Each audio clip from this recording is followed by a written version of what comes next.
The mind of an INFJ is known to be one of their most prized assets. With incredible abilities, their imaginative thoughts and problem-solving observations serve them in ways that others could only dream of. However, that's not to say that their minds are always working in their favor.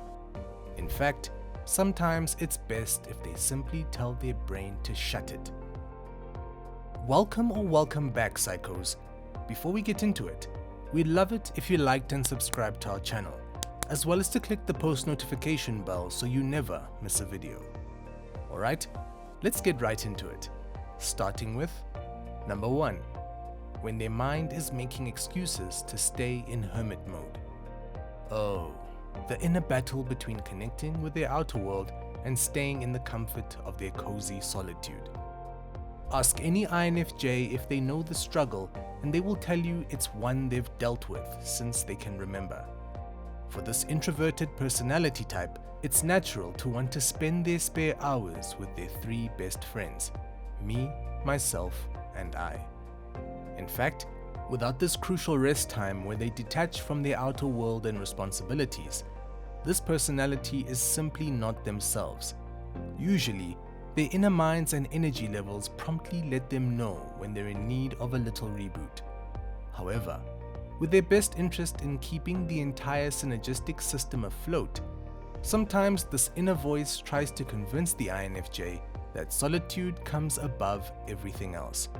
It tells them that socializing with friends, trying something new, or pushing past their comfort zone by any means is just not worth the energy. Of course, it doesn't take much to convince the INFJ, who already prefers to stay comfortable in their own company, to follow suit. Yet, too much of anything isn't healthy, and sometimes ignoring this inner voice turns out to be the most fulfilling option. Number 2. When their inner critic is talking them out of something amazing. Now, comfort and safety isn't always the motive of the INFJ's inner voice. As a matter of fact, sometimes the reasoning behind this internal commentary is far more harsh than initially realized. Sometimes, these thoughts are there for no reason than to discourage the INFJ from achieving something they set their minds to. Whether it be rooted in imposter syndrome, past traumas, fear of failing, or buried self-doubts, the critical component of the INFJ's mind lurks in the background, whispering disheartening remarks. Sometimes they're quiet and easily ignored. They take up their entire focus, making it nearly impossible to pedal forward. Unfortunately, the more they succumb to these inner beliefs, the louder they grow. And this is what makes ignoring them so crucial.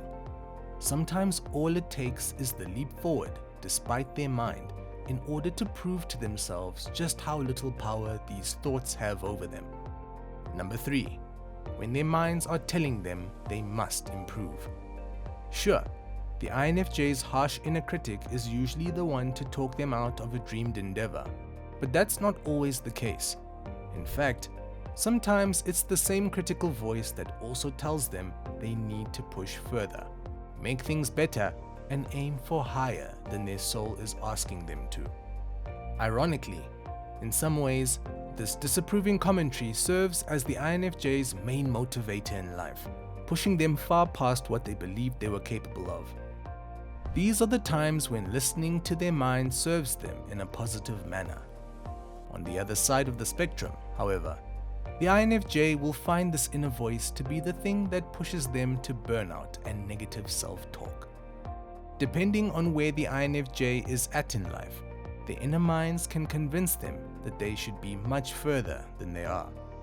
These thoughts consist of self-comparisons, past goals that weren't quite reached, and an unsteady eagerness to succeed. It's far from encouraging, coming across as rather tormenting in nature. These are the ideas the INFJ must push to the side in order to avoid spiraling into a self-deprecating hole of burnout and apathy. Number 4. When their mind guilts them for setting boundaries. Empathetic at heart and mind, it takes the INFJ a long time to learn how to effectively set boundaries around their altruism. For this extroverted feeler type, it seems easier to continue to pour themselves into those who need it, despite the difficulties entailed, than to simply keep their kindness within limits. They have a difficult time communicating these needs to others, not only for the fear of disappointing, but also because it would eat at their guilty mind for far longer than they'd like to admit. In fact, it's not until a situation comes along where their lack of boundaries gives them a major reality check that shakes them to the core that they realize just how important it is to build this necessary skill. This is exactly when ignoring the corresponding self-made guilt trip becomes so necessary. Teaching themselves that detaching from these extroverted feeler notions of guilt is a necessary part of the process, saving their future selves from being hurt or trying to pour from an empty cup. Which brings us to our next point. Number 5. When their mind tries to encourage a stress grip reaction. There comes a time in every INFJ's life where their overgiving and overexertion sends them on a fast track to a daunting internal loop. Known as the night eye, introverted intuition, introverted thinking loop. When the INFJ is overwhelmed with life, they can end in a subconscious state where they focus solely on their introverted functions, detaching them from their outer world completely. Whether it be due to a traumatic event or overall burnout, when they retreat from the outer world and stop interacting with people or objects around them, they become uncharacteristically cold, withdrawn, and prone to impulsive acts. In a subconscious effort to shake themselves out of this internal rut, their mind may encourage them to lean on their inferior cognitive function, extroverted sensing. In a normal state of mind, interacting with this function can ground them in a healthy way. However, in a state of depletion, this can turn into a stress grip reaction, leading them to behave rashly by making impulsive, detrimental decisions. Their mind may convince them that indulgence, recklessness, and overlooking their long-range focus and vision is the quick fix they need, when in reality, they need to ignore this internal advice completely. Number 6. When their mind tells them that rest is laziness. So, what do INFJs resort to in such a time of mental despair and exhaustion? Rest. While one component of the INFJ's multifaceted mind can lead them into a cycle of too much relaxation, there's an opposing side that ultimately convinces them that rest is simply laziness in disguise. It's the thoughts that surface when the INFJ isn't doing something productive with their time.